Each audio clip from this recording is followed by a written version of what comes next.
สบายดีสบายดีและสวัสดีพ่อแม่พี่น้อง FC กันเบิดสุคนหรือว่าสิเป็น FC ทางฝั่งไทยฝั่งลาวต่างประเทศกันยินดีต้อนรับเข้าสู่ซ่องบาบุญจันทร์ชาแนลอีกแล้วพ่อแม่พี่น้องโดยกลับมาพบมาพอกันอีกคือเก่าคือเดิมเติมพลังทุกครั้งที่บาบุญจันทร์มาถ่ายคลิปก่อนอื่นบ่าวจันทร์ก็ขอกราบพ่อแม่พี่น้องฝากกดไลค์กดแชร์กดติดตามกด Subscribe ให้บ่าวจันทร์นำเด้อทุกคนโดยเปิดคลิปออกมามื้อนี้ก็เดินทางมาทางบ้านโคกปลาหวายพี่น้องบ้านใกล้ชิดใกล้พี่น้องใกล้มาหาอีน้องคนหนึ่งพี่น้องหลังก่อนหน้านี้ก็เคยถ่ายคลิปน้องไปครั้งหนึ่งแล้วพี่น้องเพิ่นเป็นสาวแม่ห้างลูกหนึ่งพี่น้องวัย18 ปีพี่น้องเนาะโดยตอนนี้เพิ่นก็เป็นแม่เลี้ยงเดี่ยวพี่น้อง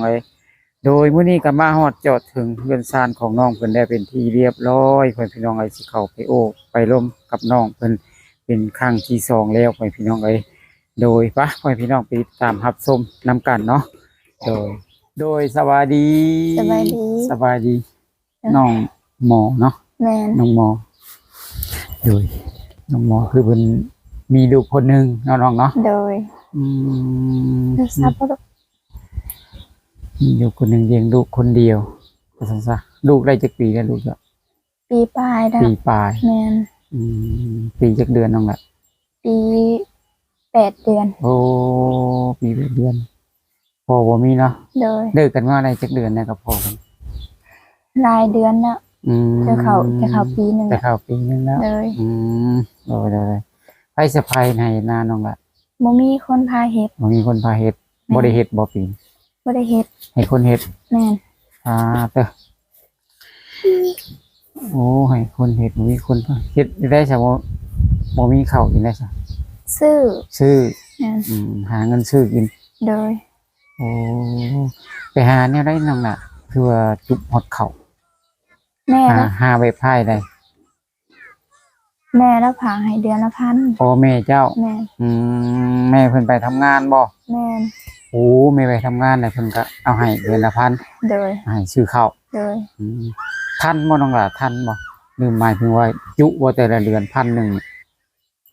อยู่กับบ่ได้หลายคนกินโอ้มีจักคนกินน้องแม่3 คนทั้งผู้น้อยโอ้3 คนทั้งผู้น้อยหมายถึงว่า1,000นี่เดือนจุเดือนเลยเนาะแม่นโอ้แต่เวลาเงินใช้เงินนั่นให้เฮาไปหาเอาแม่นโดยมีไปนี่เจ้าอยู่กับยายบ่แม่นอยู่กับแม่ตู้แม่ตู้กำดานเนาะโดยไปสิไปทำงานก็ยากลูกบ่นี่แม่นโดยไปทำงานก็ยากลูกเพิ่นยังน้อยแม่นเพิ่นกินนมยังนะตอนนี้ยังกินอยู่บ่กินเล็กแต่ซอยเอาแน่แต่ซอยแบบนมกล่องโดยโอ้แต่นมกล่องก็ยังไข่อยู่เนาะกินลายบ่มื้อนึงเปลืองบ่มื้อนึงก็เบิด3 กล่องโอ้3 กล่องตอนแรก3ตอนกลางคืนก็3กล่องใหญ่มีบ่กล่องน้อยกล่องน้อยกล่องแบบกลางๆโดยกล่องกลางโดยกล่องน้อยกลางก็ถือว่ากินบ่หลายเนาะซ้ํนี่เนาะแม่นไปได้ซื้อนมนี่ทันอยู่บ่ล่ะทวงทันอยู่บ่นี่ไงก็ทันเดือนอยู่โอ้เดือนจุเดือนเนาะกุ้มอยู่เลยก็หมายถึงว่านี่หาไปธรรมชาติบ่ได้ซื้อนมน้องแม่นแต่ส่วนข้าวนี่แม่ฝากมาให้เดือนละ1,000เพราะว่าเฮาบ่ได้เฮ็ดนาเนาะโดยบ่ได้เฮ็ดนามีคนพาเฮ็ดโอ้ก็อยู่เฮือนอยู่ซ่านนี่ยังมีเฮือนซ่านนี่เป็นของเจ้าเองบ่เฮือนที่ดินที่เรานี่อยู่ของตัวเองติโดยโดยเด็กกันมาได้เป็นปีเป็นซองไปอยู่กันเลี้ยงลูกไปเนาะคงสิลำบากเนาะเลี้ยงลูกผู้เดียวเนาะลำบากอยู่เวลาลูกเจ็บลูกเป็นเนี่ยแล้วบ่มีรถพาไปหาหมอรถก็บ่มีคนอื่นบ่มีบ่รถจ้ะบ่มีขับรถเป็นอยู่บ่เป็นอยู่ถ้ามีก็พอพาไปได้เนาะแม่นอันนี้บ่มีรถนี่บ่มีรถจักรพาไปไกลบ่น้องล่ะถ้าเวลาไปหาหมอไกลบ่ไกลอยู่ไกลกันในเมืองพุ่นเนาะแม่นถ้าเวลาเป็นกลางค่ำกลางคืนนี่คือสิยากเนาะเบิ่งเนาะโดยถ้ามีครอบครัวพร้อมกันก็ใครอยู่เนาะอันนี้ผู้เดียวเห็นบ่มีให้เลี้ยงลูกผู้เดียวเพิ่นเลี้ยงยากอยู่บ่เรื่องนี้เลี้ยงยากอยู่หมายถึงว่างอแงบ่ แบบนี้บ่ น้องแงอยู่ มาให้งอแงแบบนี้โอ้โดยงอแงอยู่หาอยู่หากินได้ซะน้องละส่วนใหญ่ไผสิไปหาชื่อกินบ่ หาอยู่หากินก็ซื้อแน่ไปหาแน่ไปตู้แล้วเป็นคนไปหา อืมมีตู้นี่ เดี๋ยว ก็ถ้าไม่ตู้ไปแล้วเจ้าอยู่บ้านเอาลูก เปลี่ยนกันไป เปลี่ยนกันไป ก็ที่ก่อนหน้านี้เฮาก็เคยถ่ายเปิดใจเนาะ แม่น เป็นไงมีคนมาลมหรือบ่น้องล่ะ มีแล้ว มีแล้ว แม่น ผู้ว่าบ้านเฮาบ่ ทางอื่น ทางอื่น เลย แต่ก็บ่แม่นผู้ไทยบ่แม่นคนไทยบ่แม่นบ่ บ่แม่นคนไทย เป็นคนลาวเนาะ เด้อ โอ้จ้าอย่างนี้แล้วเป็นไงคุยกับผู้นี้แหละก็เขาก็คุยก็บ่ได้คุยละ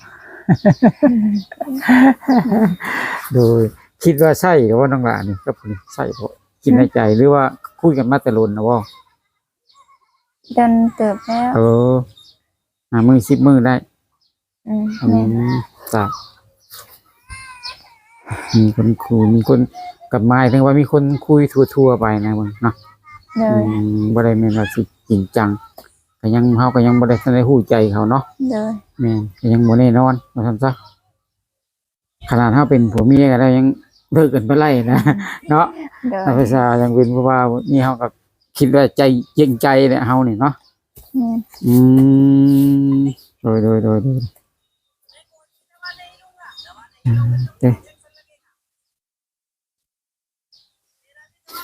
บ่ได้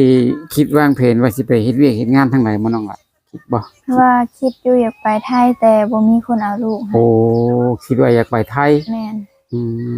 ม บ่มีคนเอาลูก แม่ย่ายเพิ่นก็เฒ่าแล้วเนาะ แม่นเพิ่นเฒ่าแล้ว แม่ย่ายเฒ่าแฮงแล้วเพิ่นคือสิ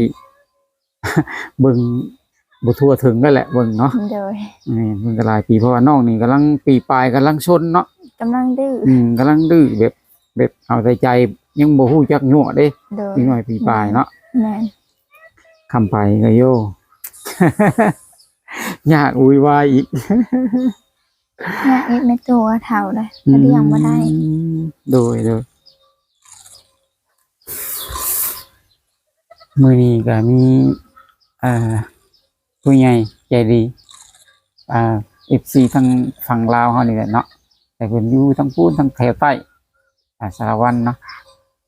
เพิ่นมาอุปถัมภ์นำพอมาช่วยเหลือก็แม่นเนาะสิ่งที่น้ำใจของเพิ่นน้องละก็บ่หลวงบ่หลายเนาะก็บ่น้อยบ่หลายแต่ได้น้ำใจของเพิ่นเนาะ เป็นมีน้ำใจให้น้องก็ถือว่าดีเนาะเอามาให้น้องซื้อนม เพิ่มให้น้องซื้อนมในแต่ซอยก็ได้ลายกล้องเติบอีกดอก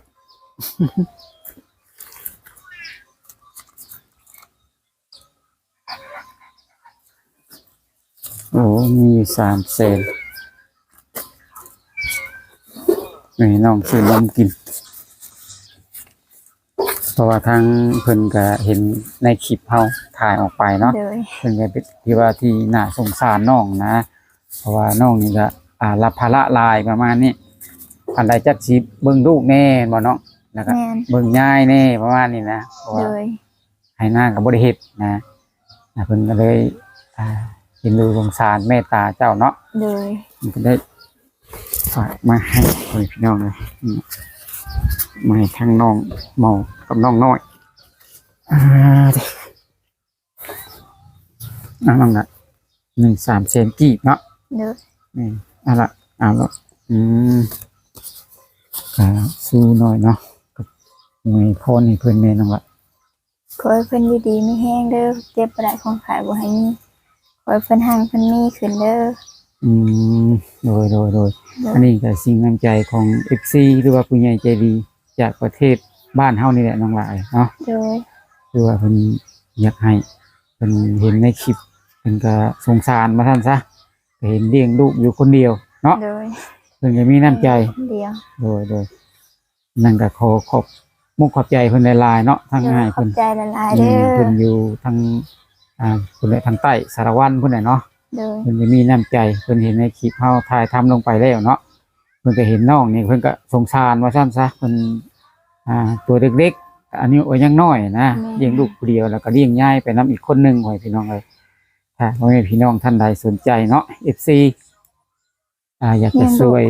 เดือมาให้พี่น้องไอ้ทางน้องหมอนี่เพิ่นก็เป็นสาวแม่ห้างน้อยวัย18ปีให้พี่น้องบ่ฮู้ว่าสิ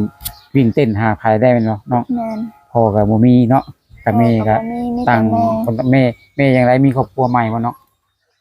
มีแต่ว่าอยู่ไทยก่อน โดยแม่มีครอบครัวใหม่ไปทำงานอยู่เมืองไทยแล้วก็มีครอบครัวอยู่พุ่นนั่นบ่ โดย โดย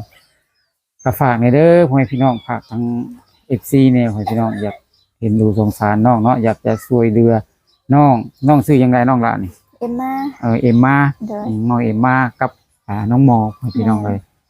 ติดต่อมาได้เนาะทางช่องบาบุญจันทร์ Channel ได้พ่อแม่พี่น้องยินดีที่จะเป็นสะพานบุญให้พ่อแม่พี่น้องเลยจังไดก็ขอบขอบใจหลายๆเนาะ โดย ที่อ้ายมาซอยเดือมื้อนี้เนาะทั้งบาจันกับน้องโมนี่ก็สิได้ล่ำลาไปสำนี้ก่อนเนาะน้องเนาะ โดย จ้าสบายดี สบายดี สบายดี